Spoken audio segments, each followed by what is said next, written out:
টানটানান। আরে এই এতগুলো অ্যাম্বুলেন্স কোথায় যাচ্ছে? আমার তো মনে হচ্ছে কোথাও অনেক বড় অ্যাক্সিডেন্ট হয়েছে। আরে ইন্সপেক্টর স্যার, এই রোগ তো খুব দ্রুত বেড়ে যাচ্ছে। রোগ? কিন্তু কোন ধরনের রোগ হচ্ছে? রোগীর অবস্থা খুবই খারাপ, একে নিয়ে চলো তাড়াতাড়ি। যেটার ভয় হচ্ছিলাম ওটাই হয়েছে। এরও সেই ভাইরাস হয়েছে। ভাইরাস? হ্যাঁ, এটা আবার কোন ধরনের ভাইরাস যার নাম শুনে সবাই পালিয়ে যাচ্ছে? বান্টি, এবার তো এই ভাইরাস বাতাসেও ছড়িয়ে পড়েছে। হ্যাঁ, মানে এই ভাইরাস বাতাসেও আছে? মনে হচ্ছে বাতাসে ভাইরাস মিশে গেছে, এই জন্যই এদের অবস্থা এরকম হচ্ছে। আমাদের ভাইরাস হওয়ার আগে পালা এখান থেকে, রিমা তাড়াতাড়ি। আরে বান্টি, রিমা বলেও গেল না। আরে আন্টি, আপনি কি জানেন বাতাসে কোন ধরনের ভাইরাস ছড়িয়েছে?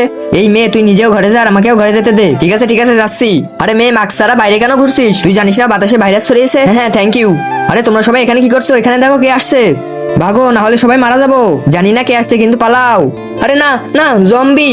আজকে প্রমাণ হয়ে যাবে আপনি কাকে বেশি ভালোবাসেন। আপনি যদি মাকে ভালোবেসে থাকেন তাহলে চ্যানেলটিতে লাইক করে একটি সাবস্ক্রাইব করে যাবেন। আর যদি শয়তানকে ভালোবেসে থাকেন তাহলে কিছুই করার দরকার নেই। আর যদি মা বাবা দুজনকেই ভালোবেসে থাকেন তাহলে কমেন্ট বক্সে আই লাভ ইউ বাবা মা লিখে যাবেন। আরে আমি জম্বিকে খুব ভয় করি। আরে পাগল মেয়ে, মাঝখানে কেন আসছিস? কাট কাট, এই মেয়েটা পুরো শুটিংই খারাপ করে দিয়েছে। কি?